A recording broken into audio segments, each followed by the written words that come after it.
Ladies and gentlemen, I wanted to discuss the future of the Electoral College process in Nebraska as well as Maine.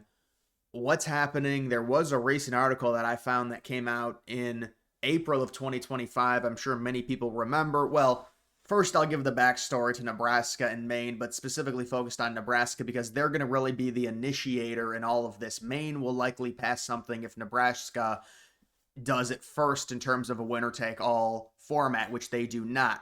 Because right now, when you look at the electoral college process, you do have a winner take all scenario in the vast majority of states, 48 out of 50.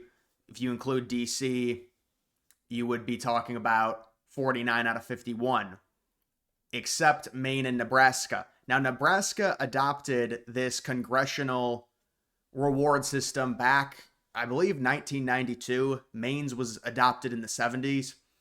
And so, just for example, this is kind of how it is. We know they had a special session back in September of last year before the election trying to switch Nebraska. Maine was watching them, potentially going to maybe follow suit if Nebraska changed to winner take all.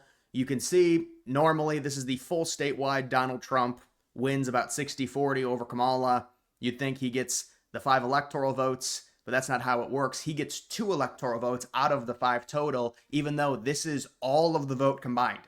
It's not like this is just the rural areas and you're not talking about the urban centers. This is all of the vote, and it's just 2 electoral votes, and then it is district by district. So District 1, Trump won by 11, so that's 1 electoral vote. District 2 is always the competitive. They always talk about Congressional District 2 in Nebraska, just like the same thing with Maine, to a lesser degree, though, because Maine is normally more heavily Republican, but Kamala Harris wins, honestly, by a slimmer margin than what people originally thought. It's a niche thing, but I remember seeing a few polls out of a District 2, and back in like mid to late summer, people were thinking Republicans were saying, well, maybe Trump could take District 2, but it got to the point where it was like, no, Kamala's going to win by like 8 or 9 points, and we know with the election on election night, a lot of the polls, even though they were more correct relative to 2020 and 2016, they still underestimated Trump. And this is another situation to where I probably would have had Trump losing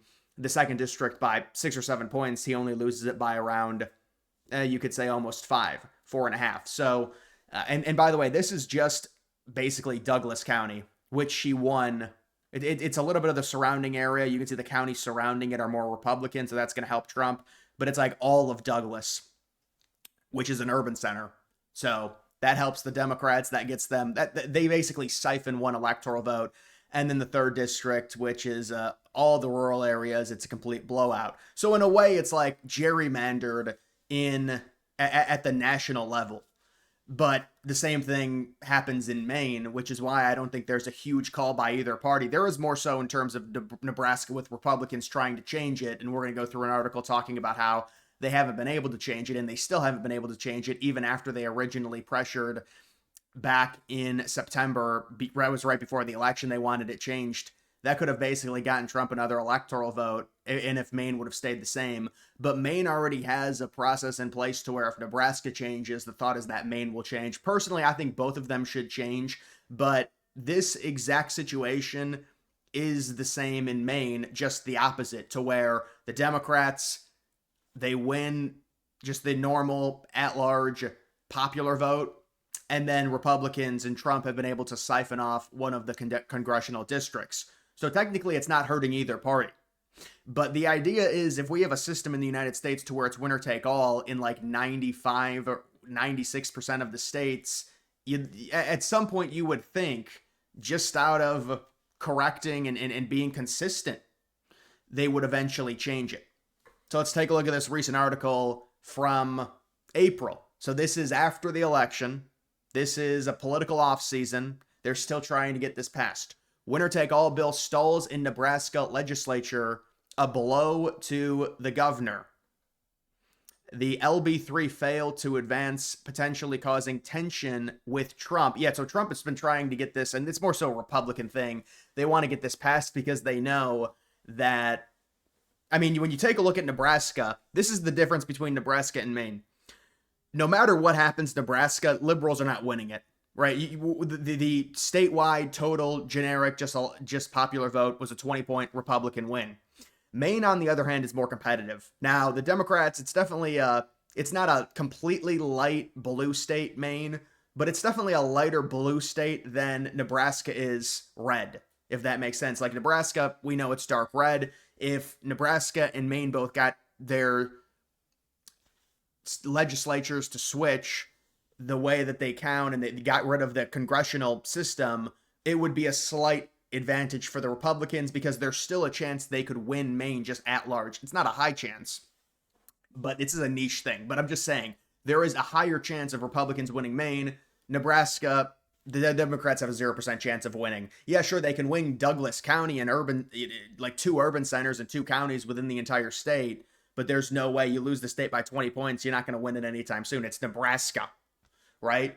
So there's been heavy pressure from Trump to get this changed. There was a ton of pressure, as this article talks about, back in September of 2024 to try and fast track it. And that's when Maine got involved and their state government said, well, if Nebraska does something, then we're going to do something, because they would be the only ones at that point, if Nebraska passes it, to alter, you can see, alter how the state awards electoral college votes for the president after Republicans in the officially nonpartisan bill failed to secure enough votes to overcome a 4-hour filibuster. And their governor apparently is in not great standing after this, as Trump and the Republicans really wanted this to happen, but it did not. It lacked the 33 votes needed to overcome the filibuster and advance. It secured 31 votes. I think inevitably this is something that should happen. Now, there's also, and I believe Maine supports this, the, what is it called? The National Popular Vote Compact Initiative or whatever, where you've got some of these liberal states, if they're trying to get to 270 electoral votes total in terms of total states, to where they say, well, no matter who wins my state, all of my electoral votes will go to the person that wins the popular vote. They're trying to get that changed. Now, that's another video that I can do. I don't think that'll ever happen, because how are they going to get to 270 electoral votes? Because those are all going to have to be, liberal states. And on top of that, now, liberals always had this idea of, oh, no matter what, at least in the 2000s, beginning with Obama, they easily win the popular vote, at least relatively easily, to where it's not like within one. And then we saw what happened in 24. That's kind of dampened their sails.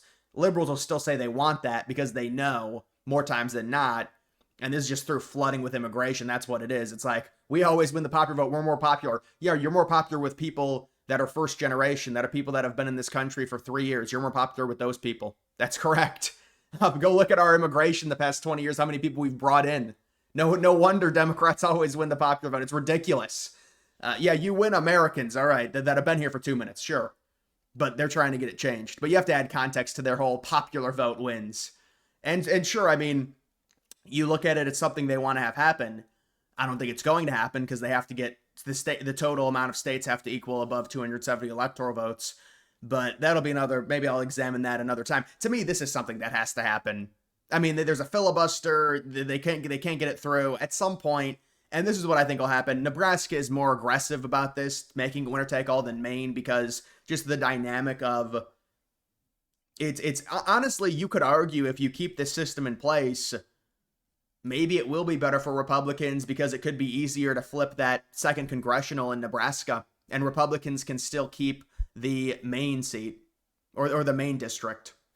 I mean, that to me, that it might even be easier to do that, because Trump only lost it by 5 points. But then again, it was a very good year nationally for Trump, and he still lost it by 5 points. I mean, it's an urban area in Nebraska. It's one of the only two. I mean, what are there, 2 counties that went, 2 total counties that went liberal, and they end up getting 1 electoral vote out of that. And this, again, it's like, well, it's 1 electoral vote. What does it matter? Because we've seen the past elections, especially the more recent ones, beginning in 2004, there hasn't really been all that close to where 1 electoral vote makes the difference. In 2000, you had the recount in Florida. It was obviously very close, but even that, you're talking about 1 electoral vote when it's 269, then it's 270, 268. There's those scenarios that people play out. I do think eventually, based off of every other state having the same process, Nebraska will change, and then Maine will change. Will it happen by 2028? I don't know. In terms of predicting the elections, it's a lot easier to have the winner take alls rather than deal with the congressional. There's multiple ways to look at it, but I think either way, it is a benefit for Republicans, whether they both go to winner take all. If you can the best move would be to stagger it, but I don't think that's going to happen because I think Maine will change immediately if Nebraska changes. Uh, the question is, would there be enough Democrat total support in Maine to force the change? But what would happen is this would be the ideal thing for Republicans. Nebraska changes to winner take all, Maine stays the same. So you can siphon off an electoral vote in Maine, likely losing the state at large, but you can still get you win one of the districts. I think it's the second district in Maine. Trump won it by like 7 or 8 points. You win that again, and you get the Nebraska winner take all, which honestly, it's like, you can understand Maine a little bit more in terms of them doing it by district because it's closer. It's not like a 20-point. Like, this is why Republicans really won. I mean, this should be 5 electoral votes for Republicans. It's a 20-point win. A 20-point win in Democrat. Out of the total popular vote victory in Nebraska, 20-point win. Trump got 4 electoral votes. Harris got 1. In Maine, it's like an 8 or a 9-point win normally for Dems. I don't know what the recent election was, but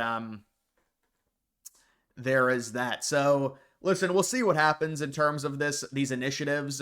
They're really struggling to pass this. It's like they try and force it through with a special session last September. It doesn't go through. Now they're struggling again. Another one of their bills has stalled. But you would think at some point they get this passed. If they get this passed, I think Maine will switch theirs as well. And so we won't have to deal with congressional districts in 2028. But who knows? I mean, they keep stalling. But that would just be my take.